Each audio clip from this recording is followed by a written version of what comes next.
Hello बच्चों, चलिए प्रश्न को पढ़ते हैं। प्रश्न में है, खनिज आयन अवशोषण की आरंभिक अवस्था में आयनों का कोशिका के डैश अवकाश में तीव्र अंतर्ग्रहण होता है। इस प्रावस्था में अवशोषित आयन डैश विनिमय योग्य होते हैं। यह डैश अंतर्ग्रहण या अपटैक होता है क्योंकि इनमें उपापचयी ऊर्जा के खर्च होने की डैश होती है। तो इस प्रश्न की मुख्य अवधारणा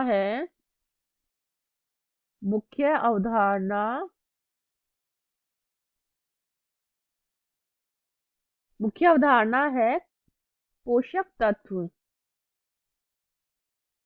तो पोषक तत्व ऐसे तत्व जो होते हैं जो कि पादपों की वृद्धि व विकास के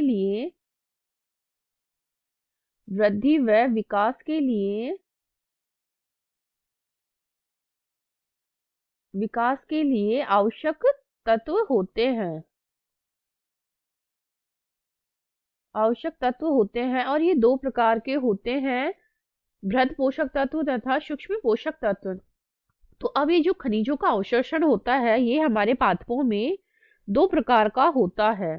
तो उसमें पहला है एपोप्लास्ट, जिसको बाहरी बोलते हैं। दो प्रकार से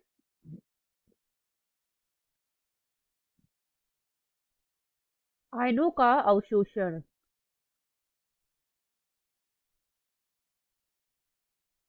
एक तो बाहरी अवशोषण होता है, एक आंतरिक। जो बाहरी होता है उसको बोलते हैं एपोप्लास्ट, और जो आंतरिक होता है उसे बोलते हैं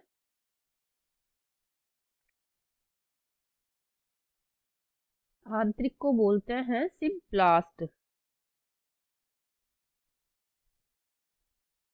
सिम्प्लास्ट।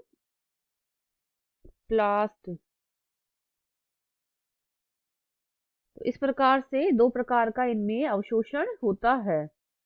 तो आगे देखिए, अब हमारे प्रश्न में देखिए जो बता रखा है, प्रारंभिक अवस्था में आयनों का कोशिका के डैश अवकाश में तीव्र अंतःग्रहण होता है। तो तीव्र अंतःग्रहण जो होता है वो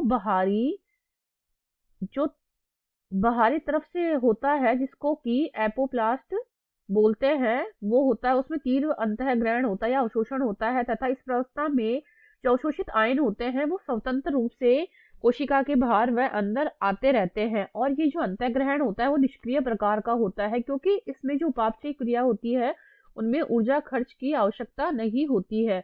तो इसके बारे में देखिए, ये क्या है, इसमें जो ऊर्जा का जो अवकाश होते हैं वो स्वतंत्र तीव्र गति से अंतर्ग्रहण करते हैं। तीव्र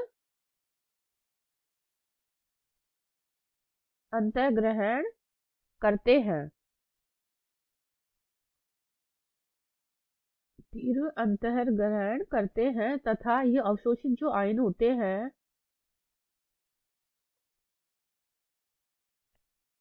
अवशोषित आयन ये स्वतंत्र रूप से विनिमय करते हैं।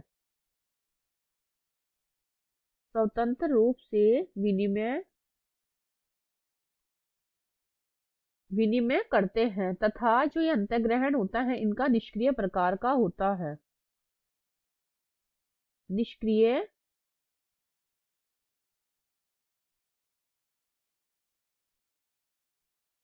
निष्क्रिय प्रकार का अंतःग्रहण, इसको अपटेक भी बोलते हैं। और इसको ऊर्जा की मतलब कि एटीपी की आवश्यकता नहीं होती, एटीपी नहीं चाहिए होता है। तो हमारे प्रश्न के अनुसार जो ऑप्शन सी है वो सही हो जाएगा, क्योंकि इसमें जो अवकाश होते हैं जो तीव्र गति से जो अपटेक होता है वो बाहरी तरफ से होता है, बाहरी अवकाश होते हैं उनसे होता है, तथा जो आयनों का विनिमय होता है वो स्वतंत्र होता है, और जो अंतःग्रहण होता है वो निष्क्रिय प्रकार का होता है, क्योंकि इसको ऊर्जा खर्च करने की आवश्यकता नहीं होते हैं, मतलब कि एटीपी इनमें इनको नहीं चाहिए होता है।